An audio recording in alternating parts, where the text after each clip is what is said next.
شاب وقف وحده في وجه قومه كلهم وحطم أصنامهم بيده، فأوقدوا له نارا عظيمة وقذفوه فيها، لكن الله أمر النار ألا تحرقه، فصارت عليه بردا وأمانا. إنه خليل الرحمن إبراهيم عليه السلام. أهلا بكم في حلقة جديدة من سلسلة قصص الأنبياء من قناة نور السيرة. بعد صالح وقومه ثمود، نعيش اليوم بداية قصة خليل الرحمن إبراهيم عليه السلام، وكيف واجه قومه وحطم أصنامهم. ولد إبراهيم عليه السلام في أرض بابل بالعراق، بين قوم غرقوا في عبادة الأصنام والكواكب، مدينة عامرة بالمعابد الشاهقة، لكن قلوب أهلها خاوية من التوحيد. وكان أبوه آزر من صناع تلك الأصنام وبائعيها، ينحتها بيديه في ورشته، ثم يبيعها للناس ليعبدوها من دون الله. فنشأ إبراهيم يرى الصنم حجرا ينحت أمام عينيه، ثم يعبد من دون خالق الكون. لكن إبراهيم قد آتاه الله رشده منذ صغره، وفطر قلبه على التوحيد. كان يرى قومه يسجدون لحجارة لا تسمع ولا تنفع ولا تضر، فيأبى قلبه هذا الضلال، ويبحث عن ربه الحق الذي خلق كل شيء. وأراد إبراهيم أن يكشف لقومه بطلان عبادة الكواكب بالحجة والبرهان، فأشار إلى كوكب لامع متسائلا: أهذا ربكم؟ فلما غاب، والقمر حين طلع ثم أفل، والشمس حين أشرقت ثم غربت، بين لهم أن ما يغيب ويأفل لا يصلح إلها يعبد. ثم رفع إبراهيم قلبه ووجهه إلى خالق السماوات والأرض، وأعلن أنه لا يعبد إلا الله وحده، مخلصا موحدا لا يشرك به شيئا، بريئا من كل معبود سواه. وبدأ إبراهيم دعوته بأقرب الناس إليه، أبيه آزر. قال له برفق وأدب: يا أبت، لماذا تعبد أصناما لا تسمع دعاءك، ولا تبصر حالك، ولا تدفع عنك ضرا؟ فاتبع ما أدعوك إليه أرشدك إلى الطريق القويم. لكن آزر غضب وأنكر على ابنه، وهدده بأن يرجمه ويطرده إن لم يكف عن عيب آلهته. فرد عليه إبراهيم بحلم وأدب، وودعه بلين، ووعده أن يستغفر الله له، ثم اعتزله واعتزل أصنامهم، متوكلا على ربه وحده. ثم توجه إبراهيم إلى قومه يحاجهم في أصنامهم: كيف تعبدون تماثيل تنحتونها بأيديكم، لا تنفعكم ولا تضركم، ولا تسمع ولا تعقل؟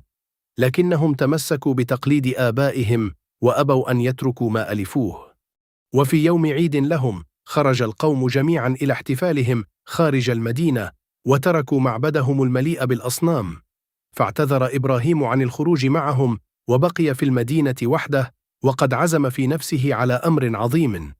دخل إبراهيم معبد الأصنام وهي واقفة صامتة، وأمامها الطعام الذي قربوه لها، فأخذ فأسا وراح يحطمها واحدا بعد آخر، حتى جعلها قطعا مبعثرة، وترك كبيرها لم يمسه، وعلق الفأس عليه. ولما رجع القوم ورأوا آلهتهم محطمة ملقاة على الأرض، صعقوا وغضبوا غضبا شديدا، وأخذوا يتساءلون في ذهول: من فعل هذا بآلهتنا؟ إنه لظالم معتد. فتذكر بعضهم أن فتى اسمه إبراهيم كان يعيب هذه الأصنام ويذكرها بسوء، فقالوا: أحضروه على أعين الناس جميعا، ليشهدوا محاكمته، وليكون ذلك حجة عليه أمام الجميع. أحضر إبراهيم فسألوه: أأنت الذي حطم آلهتنا يا إبراهيم؟ فأراد أن يوقظ عقولهم، فقال محتجا: بل انظروا إلى كبيرهم هذا الذي تركته سالما، واسألوا الأصنام أنفسها إن كانت تنطق. فأطرقوا لحظة ورجعوا إلى أنفسهم، وأدركوا أن الأصنام لا تتكلم ولا تدفع عن نفسها، فكيف تعبد؟ لكن الكبر سرعان ما غلبهم، فعادوا إلى عنادهم وقالوا: لقد علمت أن هذه الأصنام لا تنطق. فلما انقطعت حجتهم، لجأوا إلى القوة والبطش. قرروا أن ينتقموا لآلهتهم انتقاما رهيبا، فأمروا بجمع حطب كثير، وأوقدوا نارا عظيمة هائلة لم ير مثلها من قبل، ليقذفوا فيها إبراهيم. أشعلوا النار حتى تعاظم لهبها واشتد حرها، فما استطاع أحد أن يقترب منها. فقيدوا إبراهيم ووضعوه في كفة منجنيق ليقذفوه في قلب النار من بعيد.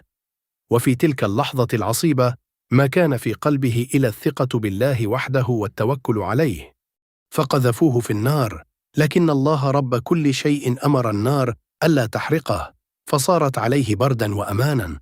جلس إبراهيم في وسط النار سالما مطمئنا لا يمسه أذى، بينما النار تشتعل من حوله ولا تصل إليه.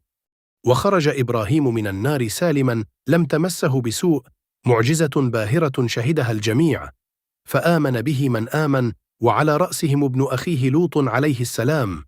أما الطغاة فأصروا على كفرهم وعنادهم رغم ما رأوا بأعينهم. في قصة إبراهيم دروس عظيمة، أولها أن الفطرة السليمة والعقل الصادق يقودان إلى توحيد الله، وثانيها أن الثبات على الحق لا يحتاج إلى كثرة، فقد وقف إبراهيم وحده في وجه أمة كاملة، وكان هو الأمة في إيمانه وثباته. ومنها أن من توكل على الله حق التوكل كفاه ونصره، فقد جعل الله النار على خليله بردا وأمانا.